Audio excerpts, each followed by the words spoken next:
look at when making charging decisions are the facts of this case and the law that governs it. ASA Lynn McCarthy, the head of our Law Enforcement Review Unit, has been overseeing this matter from the outset, within hours of the incident's occurrence, in fact.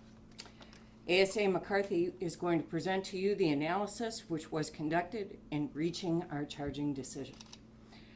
Her presentation includes our office's role in making the charging decision, how the investigation was conducted, what evidence and materials were accessed and reviewed, and the roles and responsibilities fulfilled by other agencies. We will also show you that evidence, including the body-worn camera footage from each of the officers involved, as well as home security footage that captured the incident. From the multi-viewpoint footage, we have prepared a synced compilation of all the video evidence on one screen that I believe is quite helpful in understanding how quickly this entire incident transpired. I want to warn you, though, before you look at the footage is very graphic and it is very disturbing.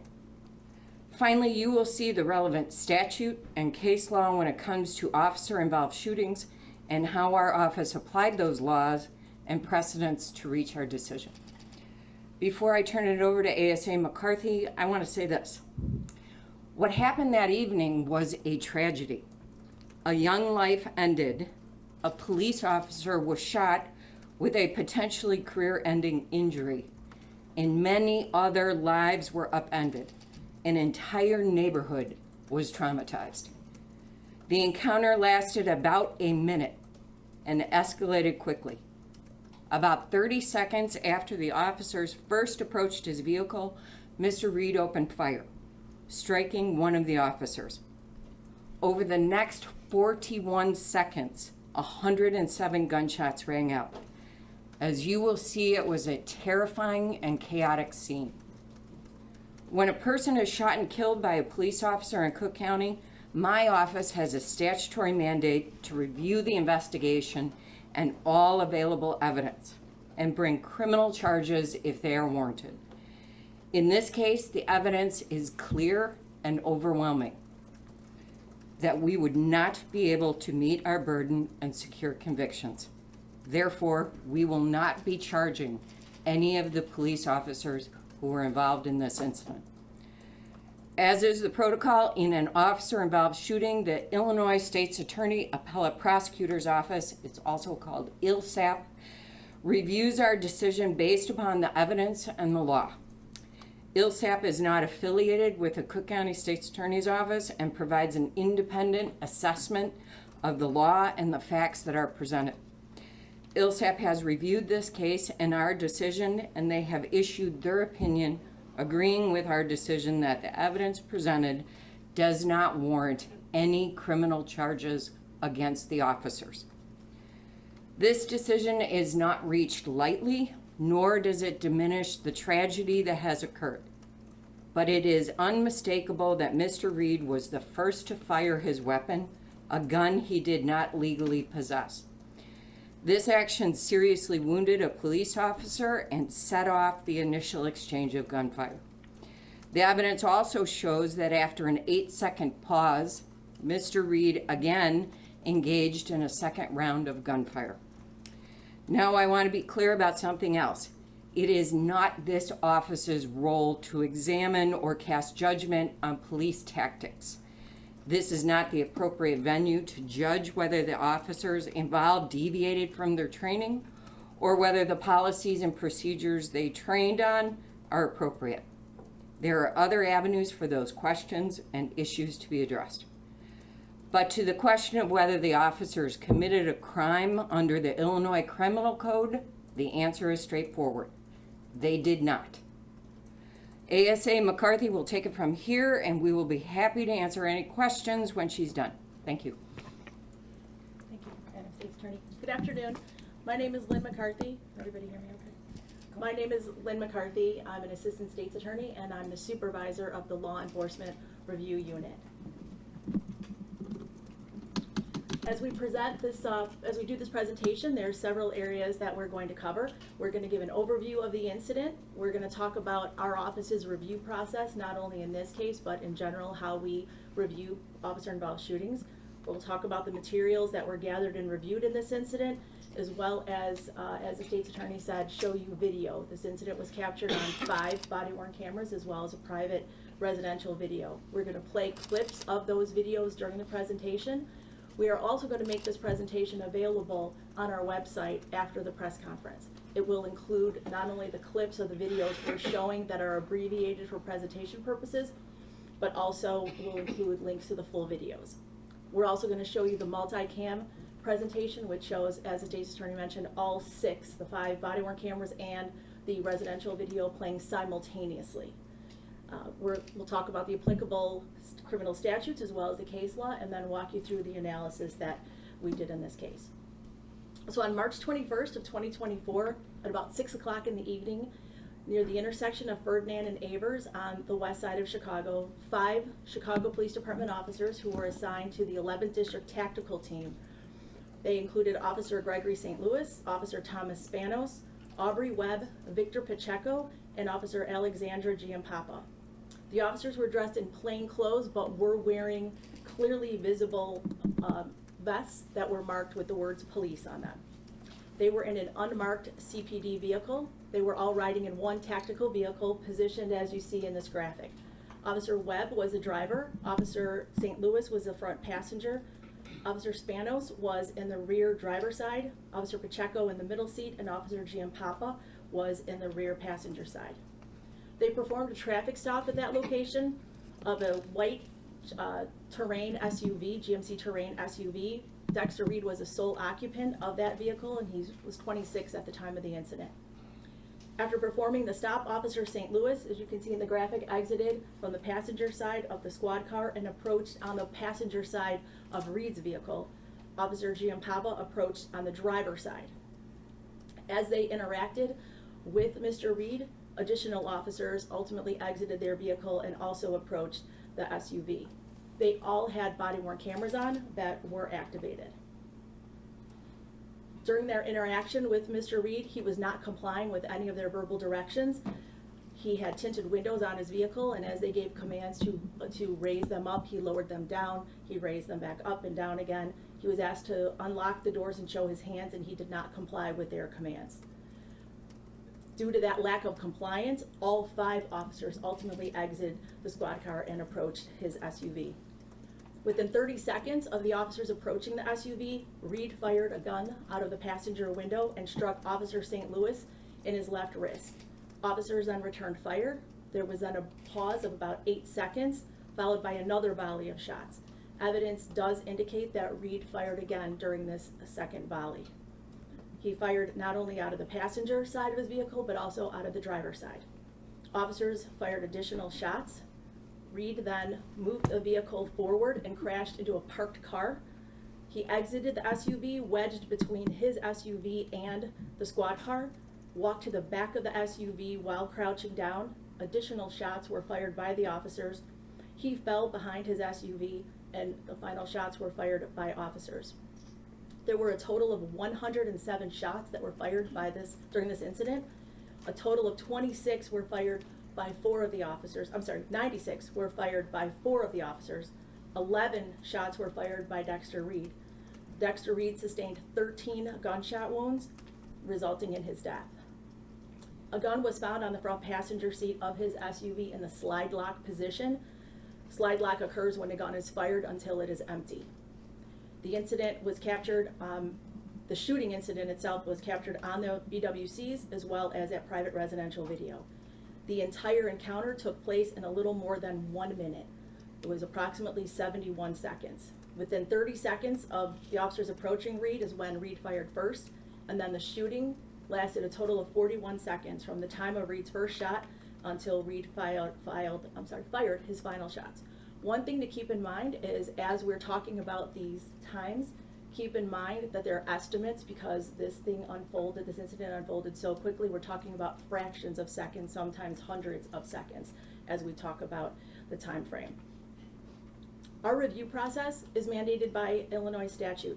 The Police and Community Relations Improvement Act, which is also known as PCRIA, is found at 50 ILCS 727, and the statute applies to officer-involved deaths.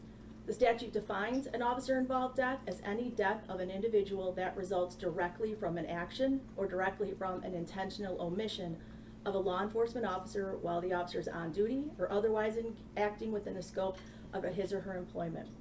The statute also mandates that the investigators who are conducting the investigation into the incident shall, in an expeditious manner, provide a complete report to the state's attorney of the county in which the officer-involved death occurred. So the process that we follow in our office, not only with the Dexter Reed shooting, but in all police shootings, is when it comes to a Chicago involved officer, we are in contact with the Civilian Office of Police Accountability, also known as COPA. As the state's attorney said, within hours of the incident, they notify us. They provide us with the facts and evidence that are known at the time. We also do a debriefing within several days after the shooting incident. In this case, we met with them 5 days later. During that debriefing, members of COPA are present, members of our State's Attorney Law Enforcement Review Unit are present, as well as representatives from the U.S. Attorney's Office and the FBI. There are no representatives from the Chicago Police Department involved in that debriefing. During the debriefing, we're provided with an update on the facts and the evidence that is known at that point, as well as shown relevant video footage. We discuss their planned investigative steps. We then maintain contact with them and receive materials on a rolling basis from COPA. We also are notified by the Chicago Police Department Investigative Response Team, which is part of the Detective Division. Again, they notify us within hours of the incident. They provide us with relevant video footage, provide us with updated information. They turn over their file to us once everything is complete, once they have all their final reports. At times there's additional information requested, as you'll hear we did in this case. There was additional forensic testing that we requested, and we received that information in April of 2025. We also participate in a major case review with members of the Illinois State Police Forensic Science Center. During that meeting, members of the Chicago Police Department are present, along with COPA. State's Attorney, Law Enforcement Review attorneys are present, as well as Illinois State Police Forensic Science representatives. We go through every piece of evidence that was recovered and inventoried and discuss what forensic examinations are going to be conducted on that evidence. In addition to all the physical evidence, we also review all the video footage. As the state's attorney said, we're going to play some of those videos now, and just as a warning, they are extremely graphic and they are very disturbing. We're going to play the 5 body-worn cameras as well as a residential video. One thing to keep in mind is as we play these clips, you're going to see them over a period of time, but they are not sequential. They were all happening simultaneously. The first video we're going to show, we've inserted a timer in the bottom corner so that you'll be able to see just how quickly these events unfolded. After the body-worn cameras, we're going to show you the multicam format with all 6 clips simultaneously. And again, these clips will be part of the presentation that'll be posted following the conference. A couple of things to look out for on the video footage, things that are most relevant, is that you'll see that Dexter Reed was not complying with the officer's verbal commands, which compromised the safety of the officers as well as other people in this residential neighborhood. The officers reacted to that non-compliance. You'll see that Reed fired first and then fired again during a second volley of shots following that 8-second pause. You'll also see the officer's behavior after the shooting, where it shows it's consistent with their belief that Reed continued to be a threat to them and to others. We're going to start with Officer Giampapa's body-worn camera. We've broken it up into 2 clips. The first will cover the shooting, and we'll have that timer I mentioned. It starts when she approaches Reed's SUV on the driver's side, where Reed is not compliant, and it shows, again, the timing of how quickly it was before he fired the shot, striking Officer St. Louis. The other thing you'll see in this clip is the officer's response to those initial shots and additional shots that resume after a pause. And then you'll see as Reed exited his SUV in a crouching position where you're unable to see his hands. We will be cutting away from that video due to the graphic nature of that body camera footage, but you have been watching our live coverage this afternoon of the charging decision in this deadly shooting case involving Chicago police.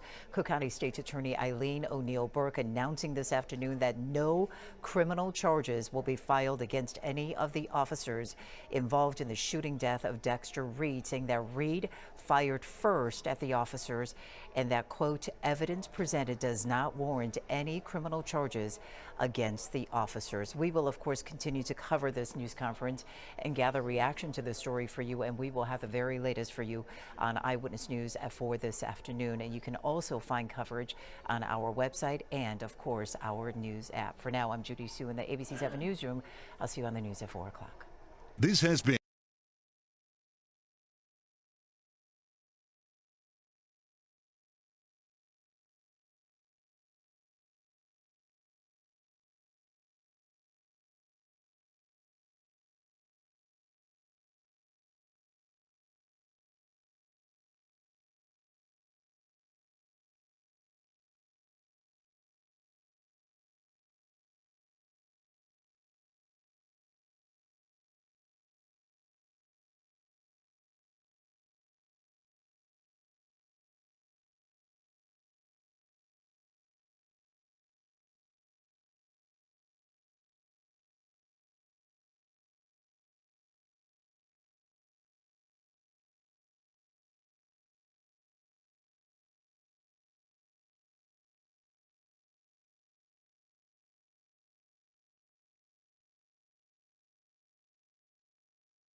lasted approximately 8 seconds. And then over the next 16 seconds, there was that second volley of shots and Reed exiting his vehicle and then falling to the back, behind his SUV. Within 2 seconds of Dexter Reed falling, Officer Pacheco fired his final shot. Within 3 seconds of Reed falling, Officer Giampapa fired her last shot. And within 6 seconds after Reed fell, Officer Spanos fired his final 3 shots. So the total time from the first shot discharged by Reed until the final shots by the officers lasted approximately 41 seconds. The total time of the encounter from approaching his vehicle until those final shots was approximately 71 seconds. As you saw, those final 3 shots, it was only approximately 3 seconds between when Officer Giampapa fired her final shots and Officer Spanos fired those final 3 shots. What we also see from the videos is that the officers all engaged in protective conduct. Their words and actions indicate that they were still fearful of the threat that Reed posed, and they were still under stress, as you could hear and see from their breathing and their actions. They're asking officers to cover them as they approach Reed. They're giving verbal commands for Reed to show his hands. Reed's left arm was pinned under his body, and they were looking for the gun under Reed's body. This next chart shows the total shots fired by each officer, the timing within which they fired them, as well as how many rounds, live rounds, they had remaining in their weapons. Officer Spanos fired a total of 50 shots. 35 of them were fired while Reed was still in his vehicle, with 15 fired after Reed exited his vehicle. And Officer Spanos had 2 live rounds remaining in his weapon after the shooting. Officer Webb fired 18 shots, all while Reed was in the vehicle. No shots fired after Reed exited, and he, as you saw, did a tactical reload. He had 17 live rounds in his weapon after the shooting. Officer Pacheco fired 16 shots, all of which were fired after Reed exited the vehicle. He also reloaded, and he had 15 live rounds in his weapon after the shooting. Officer Giampapa fired 12 shots, all of which were fired after Reed exited his vehicle, and she had 6 bullets, live rounds, remaining in her weapon after the shooting. Reed's vehicle was struck with approximately 40 bullet holes. This is the driver's side doors of his vehicle. The front windshield had 5 bullet holes. His front passenger window had 4 bullet holes. And one thing to note, if you look closely at the markings for 41 and 42, there's a rim around them. Those shatter marks are consistent with shots being fired from the inside of the vehicle out. Also, to further support that Reed was shooting from the inside out, is that there were no shooting officers positioned on the passenger side of Reed's vehicle. The only officer who was in that position was Officer St. Louis, and he never fired. As you saw, after he was struck, his weapon fell to the ground and was later recovered in the grass. Reed's weapon was recovered on the passenger seat of Reed's vehicle in slide lock position. As you saw on Officer Pacheco's body-worn camera in the multicam, you see officers discovering it on the front passenger seat.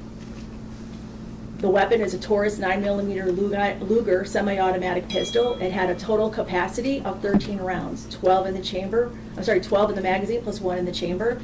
It was in the slide lock position, and it was empty when it was recovered. There were 11 fired cartridge cases found at the scene that were sent for ballistics examination to the State Police Crime Lab, and they all matched Reed's firearm. Additional ballistics testing was done by the Illinois State Police on the fired cartridge cases, as well as additional bullets and bullet fragments were also examined. DNA testing was performed, and Dexter Reed's DNA profile was recovered on that weapon that was found in his vehicle. His hands also tested positive for gunshot residue. Efforts were made to obtain latent prints, but there were no prints that were suitable for comparison on the weapon. A bullet was recovered from Officer St. Louis's arm, and that was forensically examined and matched Reed's gun as well. There were at least 3 fired bullets and fragments that were found on the street and sidewalk area across from the driver's side of Reed's vehicle, where the shooting officers were positioned. They were deemed to be potential matches to Reed's firearm. One of them did actually match Reed's firearm. The other 2 were small fragments, and they were unable to be tested. And this confirmed that Reed fired out of not only the passenger side when he struck Officer St. Louis, but also out of the driver's side where the other officers were positioned. That firearm had been reported stolen from Gary, Indiana in 2019. When doing their analysis, the Illinois State Police examined the weapon, and there was an association, a link to a prior shooting that happened on May 31st of 2023. Reed did not have a valid CCL or a FOID card. His FOID card had actually been revoked based on order of protection from domestic related incidents. He also had a pending felony criminal unlawful use of a weapon case pending at the time of this incident. That was from an arrest in July of 2023 that included a charge for possession of a weapon while having a revoked FOID card. In addition to all the physical evidence that we examined in the videos, we also reviewed all the police reports, all inventory slips, the radio communications, crime scene photographs, and then interviews were also done of Officer St. Louis and civilian witnesses by the Chicago Police IRT detectives as well as COPA investigators. What we learned from Officer St. Louis's interviews were that he could not see Reed's hands during that initial encounter before he was shot. He thought Reed was either hiding a weapon or drugs. Reed made eye contact with Officer St. Louis as Reed leaned down again, and he saw Reed point the weapon at him and shoot at him. He also felt more bullets buzzing past him as he was struck and fled. Numerous civilian witnesses were interviewed. The most relevant was a witness who saw the officers and described them as ducking and moving and thought someone was shooting at the officers or they were dodging something. The witness saw Reed exit the SUV leaning forward in what was described as kind of hunched, as if he was trying to get around his car and run off. The witness saw that Reed's right hand was empty but could not see Reed's left hand. And then saw as Reed got to the passenger side bumper of the vehicle, the witness saw the police shoot him. We also reviewed medical records from both Officer St. Louis and Dexter Reed. We reviewed hospital records of both individuals, including a prior shooting incident from 2021 where Reed had sustained multiple gunshot wounds. We also examined the medical examiner reports. With respect to Officer St. Louis's medical records, he was shot in the left wrist. He had multiple bullet fragments and a retained bullet that was recovered during a surgery. And as I mentioned, that bullet was matched to Reed's firearm. He sustained a serious fracture with a severe injury to the wrist and forearm. He suffered extensive bone loss and severe instability. He underwent multiple surgeries and his recovery remains ongoing.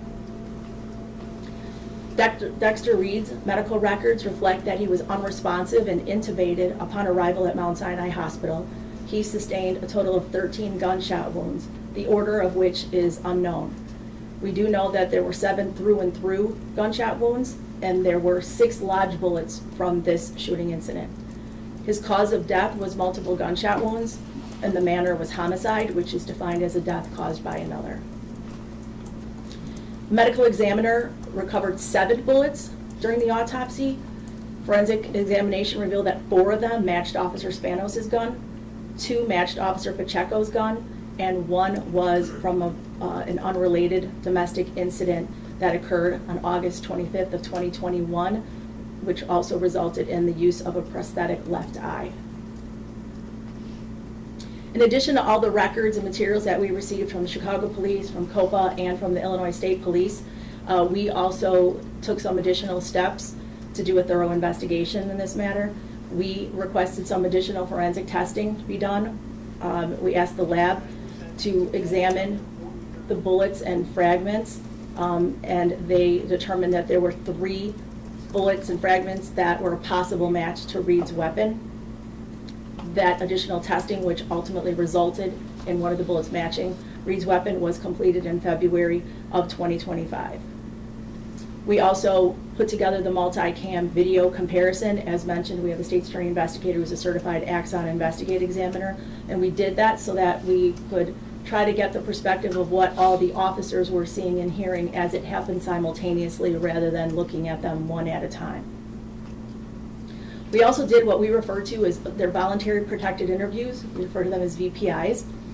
The reason we do this is because every individual has a constitutional right to remain silent and protect themselves against self-incrimination. Chicago police officers, however, are required to be interviewed by COPA investigators and provide a compelled statement that is not voluntary. In Garrity versus New Jersey, the United States Supreme Court held that those types of compelled statements cannot be used against targets in a criminal prosecution, meaning we would not be able to review those compelled statements for purposes of our review. So in this case, the 4 shooting officers volunteered to provide statements during an interview with Cook County State's Attorney's Office personnel. And in exchange, those statements cannot be used against them for a criminal prosecution. But it did allow us to get a better understanding of their perspective of the incident. So we conducted interviews of the 4 shooting officers, Officer Giampapa, Pacheco, Webb, and Spanos. We did not re-interview Officer St. Louis because he had previously given statements to both IRT detectives as well as COPA, and because he was not a shooting officer, it was not protected. We were able to review those interviews. During the voluntary protected interviews, the information we learned was that the traffic stop was for a seatbelt violation, that the officers described Reed as leaning forward. They could not see his hands. They knew that the initial shots were fired by Reed, and multiple officers knew that Officer St. Louis was shot. The officers described that crouching position as Reed emerged between his vehicle and the police vehicle, and that they could not see his hands. Multiple officers also perceived Reed coming right toward them after he exited the vehicle, and the officers believed that Reed was still a threat while he was on the ground. So now we can talk about the applicable statutes that we look at when reviewing these types of cases. First is first-degree murder, which states that a person who kills an individual without lawful justification, those are the key words that we have to look at, commits first-degree murder if in performing acts which cause the death, he or she either intends to kill or do great bodily harm to that individual or another, or knows that such acts will cause death to that individual or another. We also look at the peace officer use of force in making an arrest. This language was amended by the Safety Act, and that statute states that a peace officer is justified in using force likely to cause death or great bodily harm only when he reasonably believes, based on the totality of the circumstances, that such force is necessary to prevent death or great bodily harm to himself or such other person. Or when he reasonably believes, based on the totality of the circumstances, both that such force is necessary to prevent the arrest from being defeated by resistance or escape, and the officer reasonably believes that the person to be arrested is likely to cause great bodily harm to another, and that the person to be arrested committed or attempted a forcible felony, which involves the infliction or threatened infliction of great bodily harm, or is attempting to escape by use of a deadly weapon unless arrested without delay. We also look at the officer's use of force in making an arrest, which further states that a peace officer is not justified in using force likely to cause death or great bodily harm when there is no longer an imminent threat of great bodily harm to the officer or another. We also looked at the second-degree murder statute, and one important note to understand about second-degree murder is that it is a defense against first-degree murder. So we get to that analysis only if we could prove first-degree murder. We would have to prove beyond a reasonable doubt, which is our standard in all criminal cases, each element of the first-degree murder, including the element of proving the actions were done without lawful justification. So the same evidence is used in evaluating both first and second-degree murder. We also look to Illinois case law, which further establishes in People v. Parker that the law does not charge a person when he has reasonable grounds to believe himself in apparent danger of losing his life or suffering great bodily injury to use an inerrable judgment. It would be unreasonable to require such an exacting decision to be made in the space of a few seconds while one is fearful and under great stress. The United States Supreme Court has also held in a case, Graham v. Connor, the reasonableness of a particular use of force must be judged from the perspective of a reasonable officer on the scene rather than with the 20/20 vision of hindsight. The calculus of the reasonableness must embody allowance for the fact that police officers are often forced to make split-second judgments in circumstances that are tense, uncertain, and rapidly evolving about the amount of force that is necessary in a particular situation. The Graham court went on to say that courts must pay careful attention to the facts and circumstances of each particular case, including the severity of the crime at issue, whether the suspect poses an immediate threat to the safety of the officers or others, and whether he is actively resisting arrest or attempting to evade arrest by flight. Another Supreme Court case, Tennessee versus Gardner, the United States Supreme Court has expressly held that if the suspect threatens the officer with a weapon or there is probable cause to believe that he has committed a crime involving the infliction or threatened infliction of serious physical harm, deadly force may be used if necessary to prevent escape, and if where feasible, some warning has been given. So when taking the statutes and the case law into account, to be justified in the use of deadly force by an officer within the state of Illinois, it requires a reasonable belief that force is necessary to protect themselves or others from death or great bodily harm, and that the reasonable belief is judged against a totality of the circumstances, and that analysis of the reasonableness account for split-second decisions made under tremendous stress. So when looking at the totality of the circumstances, some of the circumstances to consider here are Reed was non-compliant, that he fired first, that the officer saw Officer St. Louis go down on the passenger side and believed that he was in fact shot. Reed fired shots from both the passenger and driver side of his SUV, and as I stated, the fired bullet matching his gun was recovered from the area where the officers were positioned near the driver's side of his vehicle. Additionally, multiple officers saw Reed firing at them. Other officers and civilian witnesses corroborated that the ducking and swerving motions that were observed.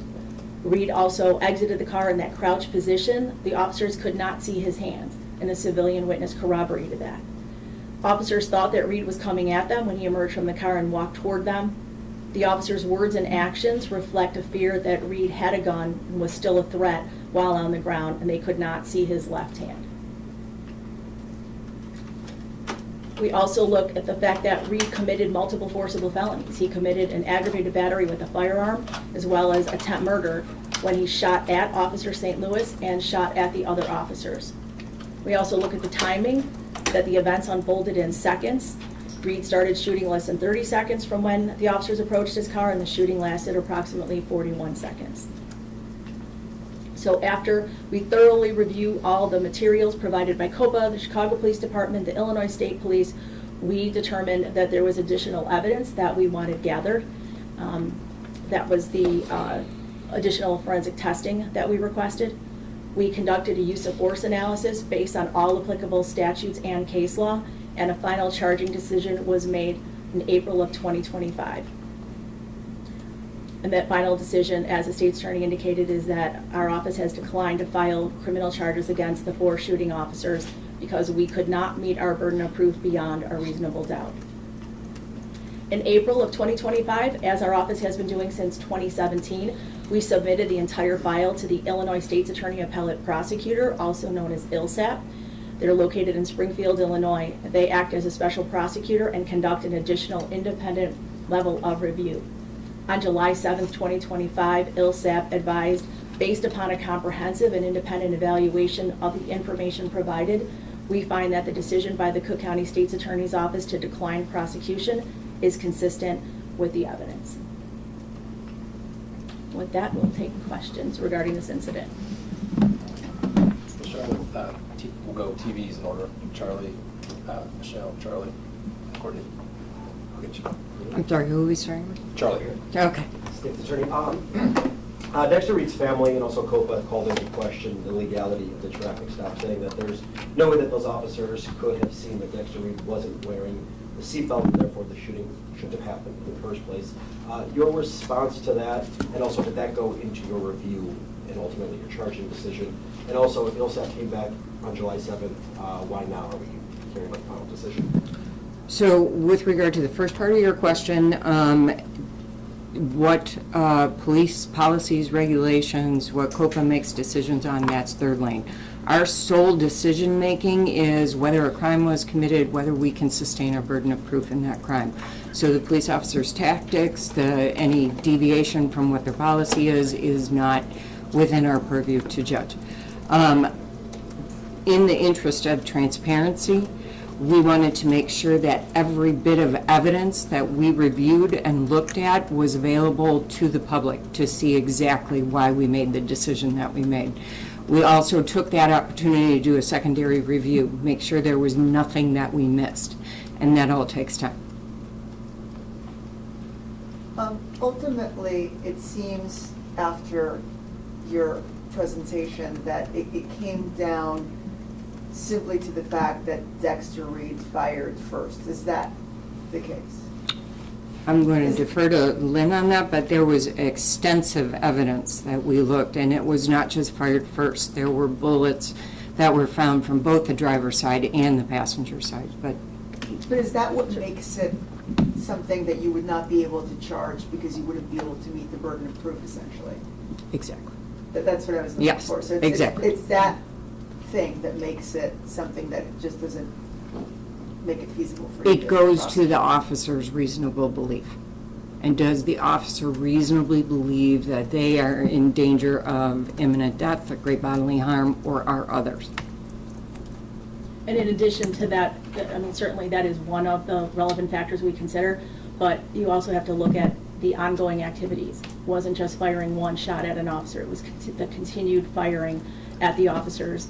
It was proceeding forward with the vehicle and crashing and then getting out of the vehicle and in that crouching position. So those are all circumstances that we take in totality when looking at whether or not the officer's actions were reasonable or not. Looks like a pretty extensive autopsy was done on Dexter Reed after the incident. Was he on any intoxicating substance at the time of the incident? And was anything like drugs found in his vehicle? There was toxicology that was done during the autopsy, which revealed the presence of cannabis, but no other controlled substances and no other substances recovered from the vehicle. It was mentioned that the gun that was recovered was used in a previous shooting in 2023. Is there anything you can elaborate on that, whether it was in Chicago, were there injuries, anything of that nature? It was in Chicago. It was in May of 2023. It was an incident involving an off-duty Chicago police officer. There was an exchange of gunfire. The officer sustained an injury. No other individuals were shot, but during the incident, numerous weapons were fired by numerous people. None of them were injured, but all of the ballistics evidence was recovered and submitted to the crime lab for testing, and then later when this weapon was recovered, the association was made to the weapon that was found in Dexter Reed's vehicle. Sophia? Hi, State's Attorney Sophia with AP. Just kind of taking a step back, I mean, you walked through a lot of evidence and these things we've seen through the COPA investigation, but there's a lot of anger about this case in the community, with the family, with activists, and what they see is almost 100 shots fired and another young black man killed in the streets of Chicago at the hands of police. What do you say to that? What do you say to the people of Cook County where this has been such a big issue for years? It is a tragedy. Dexter Reed was the age of several of my children. That is uncontroverted. This is a terrible thing when a young person is killed. However, I will never make decisions in this office based on who is screaming the loudest or what political winds are blowing. The only thing that will dictate the decisions that are made by this office are the law and the facts. And the law and the facts in this case indicate that there is no basis to charge the officers. Malin? Yeah, you mentioned first-degree murder and second-degree murder. Were there any other types of charges that you looked at or may have been applicable in this situation? Sure, we looked at every possible charge, including aggravated battery with a firearm. All the statutes, though, require an element to prove that the officers acted without lawful justification, which we would not be able to meet our burden of proof on. We also looked at official misconduct, which requires that an officer be acting in their official capacity. However, official misconduct has to be predicated on an underlying offense. So it's not for committing any kind of a rule or policy violation. It has to be while acting in that capacity, they committed a criminal violation. So it piggybacks on, so to speak, to those underlying offenses that all had an element of the without lawful justification. Sophie? Just really quickly, I know you all walked through the timeline, but there's obviously been a lot of concern about what happened in those moments when Dexter Reed stepped out of the car. I don't know if you would go through again just how you analyzed. I know you broke down by second when those final shots were shot, but for people who say that this was an instance where he was then unarmed and shot by officers.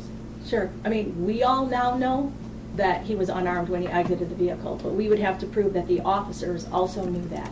And I think you can hear their statements they're making and their actions demonstrate that they were not aware that he was unarmed, which is why they're asking for cover, which is why they're trying to secure the weapon. His left hand, even after he fell, his left arm was under his body, and they could not tell from what they were saying where the weapon was.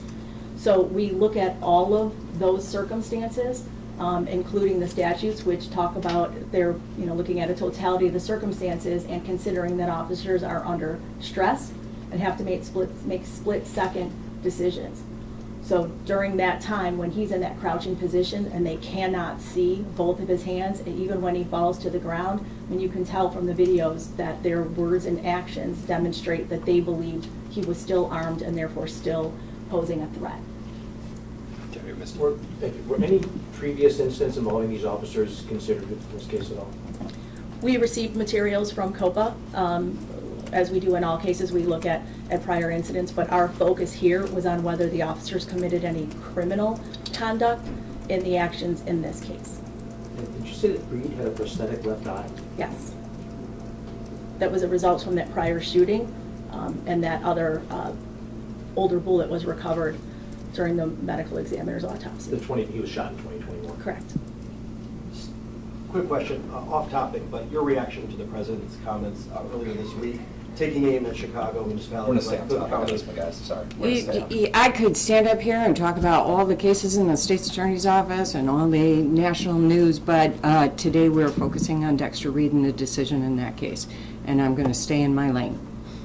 Anything more on Reed? All right. We will provide this as well as the videos of the Google link that will take care of. Alyssa and Tamara will take care of before we leave. But that's it. Thank you. Ms. McCarthy, could you please spell your first and last name, please, on the Sure. microphone? So- My first name is Lynn, Lynn, last name McCarthy, McCarthy. Thank you. Thanks, everyone. Thank you, folks. Thank you.